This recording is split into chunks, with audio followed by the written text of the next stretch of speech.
السلام عليكم البنات، كي دايرين؟ لاباس عليكم؟ نتمنى تكونوا في احسن الاحوال وبصحه جيده. انا جيتكم اليوم بقراءه جديده اللي هي قراءه برج العقرب بالنسبه لهاد الايام المقبله ان شاء الله من الشهر 6 او شهر يونيو 2023. هاد القراءة غتكون قراءة عامة، وطبعا هاد القراءة تنطبق على الذكر والأنثى.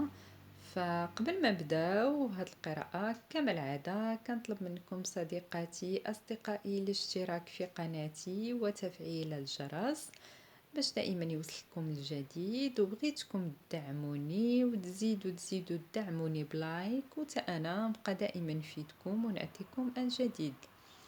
فيلا نتوكلوا على الله ونبداو بقراءة برج العقرب. برج العقرب، برج العقرب.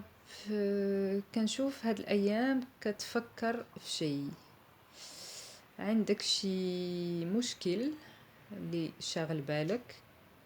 برج العقرب كتير كيفكر في هاد المشكل، او مثلا عندك مثلا شي ضيقة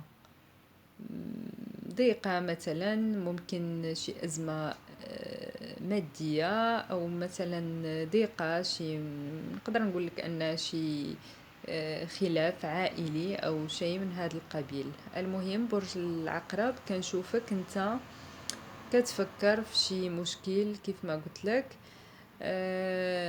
رغم أني كنشوف عندك الفرج الأيام المقبلة إن شاء الله. برج العقرب، حاول تهدئ نفسك، حاول يعني حاول تخرج نفسك او تطلع نفسك من هاد الازمه اللي انت فيها وهاد الطاقه السلبيه اللي كتعيشها حاليا، لاني كنشوف قدامك الطريق مفتوح. كنشوف عندك كتير انفراجات، كنشوف امورك غتكون جيده، سواء على الصعيد الشخصي عفوا الصعيد العاطفي أو حتى الصعيد المادي. كنشوف يعني لهاد الأيام إن شاء الله عندك كتير انفراجات وكتير مفاجآت غتكون عندك، والهدف اللي في بالك غيتحقق إن شاء الله بإذن الله. كنشوف بعض الناس من برج العقرب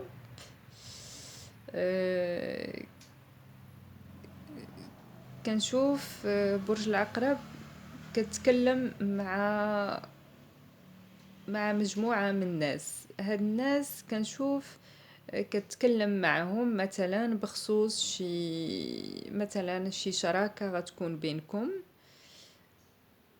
او المهم كنشوف هاد الناس يعني برج العقرب كتجتمع معهم، كتكلم معهم، كاين واحد الحوار كيكون بينكم. لكن صراحة ما عرفتش يعني شنو، لكن كنشوف ان هاد الكلام وهاد المجمع يعني فيه خير، غيكون عندك ان شاء الله الخير، غيكون عندك الفرحة والسعادة من بعد هاد كيف ما قلت لك مع هاد الناس او هاد جماعة الخير. برج العقرب كنشوف عندك انتقال، كتفكر مثلا تغير مثلا العمل، او مثلا تغير السكن ديالك او البيت ديالك، لاني كنشوف برج العقرب عنده انتقالة جديدة. نقدر نقول لك ان برج العقرب غادي تبدا يعني نقدر نقول لك انك غتبدا حياة جديدة، لاني كنشوف عندك الخير في الخير في الخير في هاد النقلة كيف ما قلت لك، او هاد الانتقال. الى مثلا انت ناوي تغير العمل فتوكل على الله، لاني كنشوف عندك الفرح، عندك السعادة. الى انت ناوي تغير مثلا المكان اللي انت فيه، او مثلا تغير البيت، او تنتقل مثلا من مدينة لأخرى أو محافظة لأخرى مثلا، فتوكل على الله، لاني كنشوف كيف ما قلت لك برج العقرب بادي حياة جديدة ان شاء الله، عندك انطلاقة جديدة جيدة بإذن الله. برج العقرب. برج العقرب، كنشوف كاين عندك خلاف مع بعض الناس. هاد الناس نقدر نقول لك انهم من برج الثور او من برج الميزان.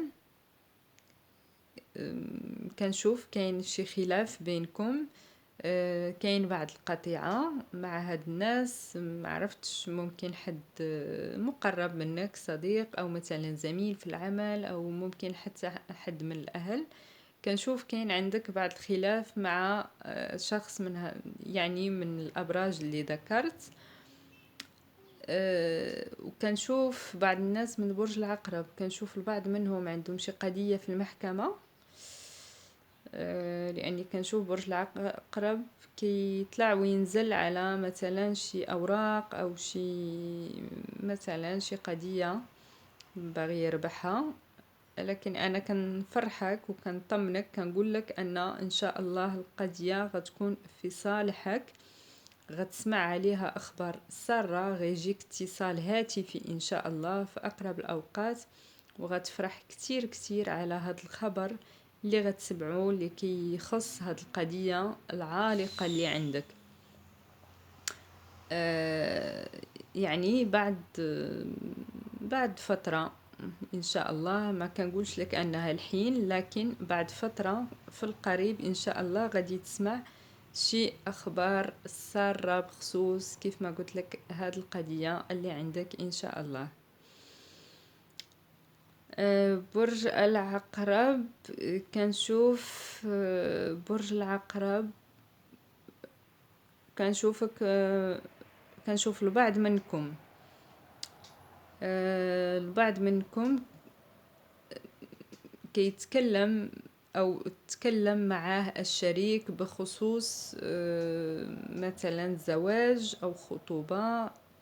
كنشوف البعض انهم تكلموا بخصوص هذا الموضوع، لكن صراحة يعني هذا الموضوع انا كنشوفه عند برج العقرب بعده شوية متأخر، ما غيكونش الوقت الحالي، لكن غادي يكون بإذن الله، لكن شوية بعد وقت.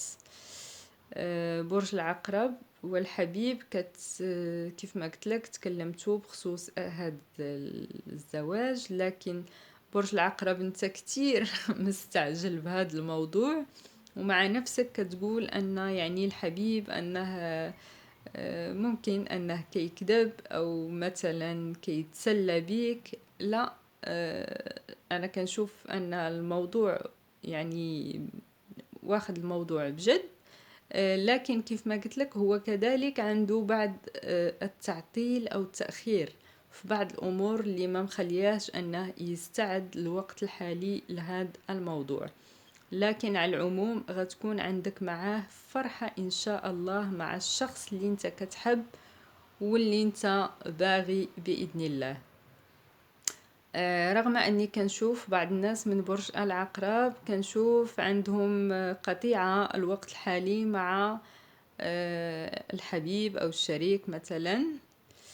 حاليا كنشوف كاين قطيعة عند البعض، طبعا ليس عند الكل، لكن ان شاء الله في الايام المقبلة باذن الله غيكون بينكم الكلام، غيكون بينكم الحوار ان شاء الله، وغيتم الصلح كيف ما قلت لك، والشيء اللي انت ناوي يا برج العقرب سوف يتحقق باذن الله. فالصراحة هادشي اللي كنشوف عند برج العقرب في الايام المقبلة ان شاء الله. يلا شكرا، خليكم